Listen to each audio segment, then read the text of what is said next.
안녕하세요, 루장입니다. 석유 수출 기구 회원국과 비회원국 연합체인 오펙 플러스가 7월과 8월 두 달 동안 하루에 65만 배럴에 육박하는 원유 증사에 합의를 하였습니다. 사우디아라비아와 아랍에미리트가 증산의 대부분을 담당할 것으로 덧붙였습니다. 이에 미국 고위 행정부 당국자는 이날 결정과 관련하여서 오펙과 사우디의 결정을 환영한다라며 적시에 취해진 옳은 움직임이라고 말을 하였습니다. 이번 일을 계기로 미국과 사우디와의 관계도 잘 이루어졌으면 좋겠습니다. 브레이너드 부의장이 9월 기준금리 인상이 일시 중단하기는 매우 어려울 것이라고 밝혔습니다. 아직도 인플레이션이 너무 높다는 지적이었고요. 6월과 7월에 50 베이시스 포인트씩 인상하는 게 합리적이고 차후에 감속이 나타나지 않으면 같은 속도로 진행을 할 것이고 감속이 나타난다면 25 베이시스 포인트씩 느린 속도로 인상하는 게 합리적일 수 있다라고 설명을 했습니다. 마이크로소프트가 분기별 실적 전망을 하향 조정을 하였습니다. 환율에 따른 영향이라고 밝혔고요. 오늘장 마이크로소프트는 플러스 0.79%가 상승을 한 채 마감을 하였습니다. 시장에서는 증시가 바닥을 쳤을 것이란 기대감이 작용을 하는 모습이었습니다. 민간에서 나온 신규 고용은 예상을 하회를 하였고요. 인플레이션과 긴축에 따른 우려는 여전하였습니다.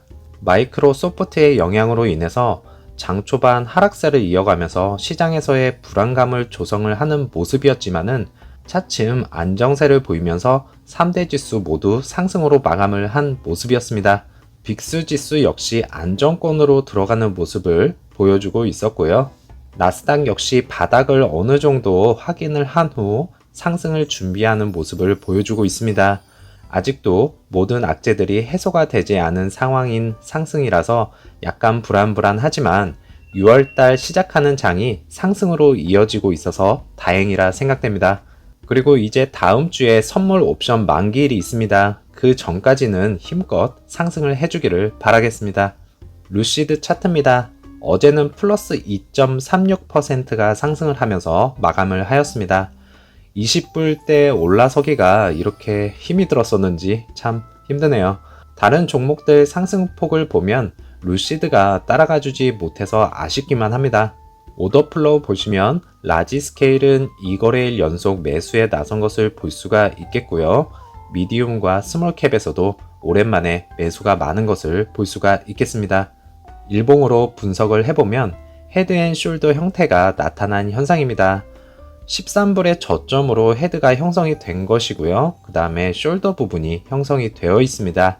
물론 하방 압력도 상당히 존재를 하지만은 어제도 말씀드렸듯이 구름대와 상방으로 열려있는 부분들이 많이 존재를 합니다. 22불 라인에서 26불 라인의 강력한 매물대를 돌파를 시도를 할 것으로 보이고 있고요. 그 전까지는 오르락 내리락 하면서 반복을 시도를 할 것으로 보입니다. 시장에서의 충격만 없다면 가능한 시나리오입니다.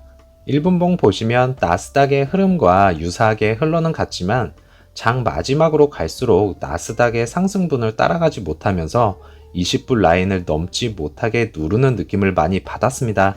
어제의 최저점은 18.90으로 다시 하락세로 이어지는 것이 아닌가라는 생각이 들 정도로 빠지는 모습이었고요. 오늘 장은 20불 라인을 꼭 올라섰으면 하는 바람입니다.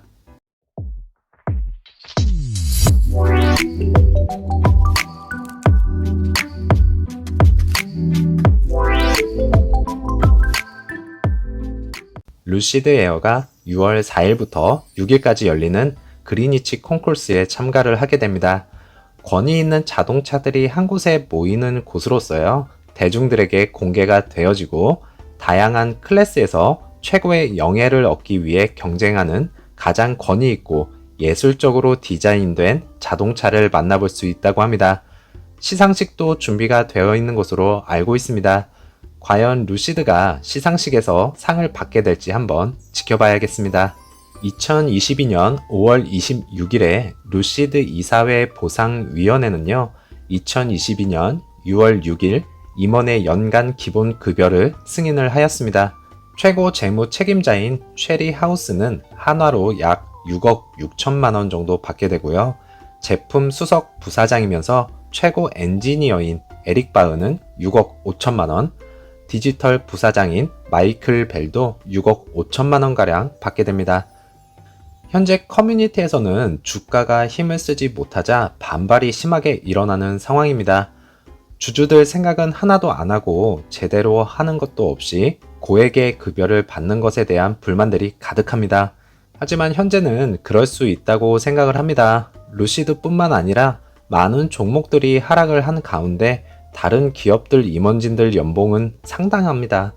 루시드가 흑자 전환을 하고 있고 크게 성장을 한 경우라면 이런 말들이 아마 나오지 않았을 겁니다. 하루빨리 대량 생산에 성공을 하고 흑자 전환도에서 수많은 사람들의 놀림거리가 없어졌으면 하는 간절한 마음입니다. ISO5를 위한 루시드 모바일 앱인 1.13.1 버전이 업데이트가 되었습니다. 버그 수정 및 개선 사항으로만 알려져 있고요. 구체적인 세부 사항은 제공되지 않았습니다. 5월 16일에 업데이트가 제공이 되고 나서 2주 정도 지난 시점에서 업데이트가 진행이 되었습니다. 앞으로도 빠른 수정 보완 및 개선이 이루어져야겠습니다. 테슬라 대 루시드에 관한 투표가 있었습니다. 어떤 EV가 더 시원하게 보이고 느끼는가에 대한 투표였고요. 트위터에서 진행이 된 투표 결과는 루시드가 55.7%로 테슬라를 앞섰습니다. 하지만 CNBC 자동차 기자인 존 로즈비어는 모델 S는 여전히 매우 좋아 보이고 루시드 에어는 균형이 잘 잡혀 있지만은 세부 사항 중 일부는 마음에 들지 않는다고도 말을 하였습니다. 세부 사항의 일부라는 것은 아무래도 자율주행과 디스플레이에서의 아직 활성화가 되지 않은 부분들이 많기 때문에 그런 것으로 판단이 되고 있고요. 자율주행 3단계와 세부 항목들의 업데이트가 루시드 오너분들에게 시급한 사항인 만큼 빠른 조치가 이루어졌으면 합니다.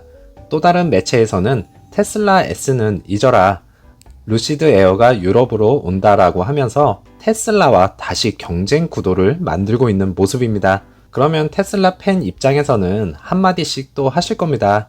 대량 생산이나 성공하고 비교를 해라. 흑자 전환이나 하고 비교를 해라. 이렇게 말을 할 겁니다. 몇 년 후에 대량 생산 성공을 하고 흑자 전환하고 나서 어떠한 이야기가 나올지 한번 지켜보도록 하겠습니다. 오늘 제가 준비한 내용은 여기까지입니다. 어제 다른 종목들처럼 큰 상승으로 이어지지 못해서 많이 아쉬운 장이었습니다.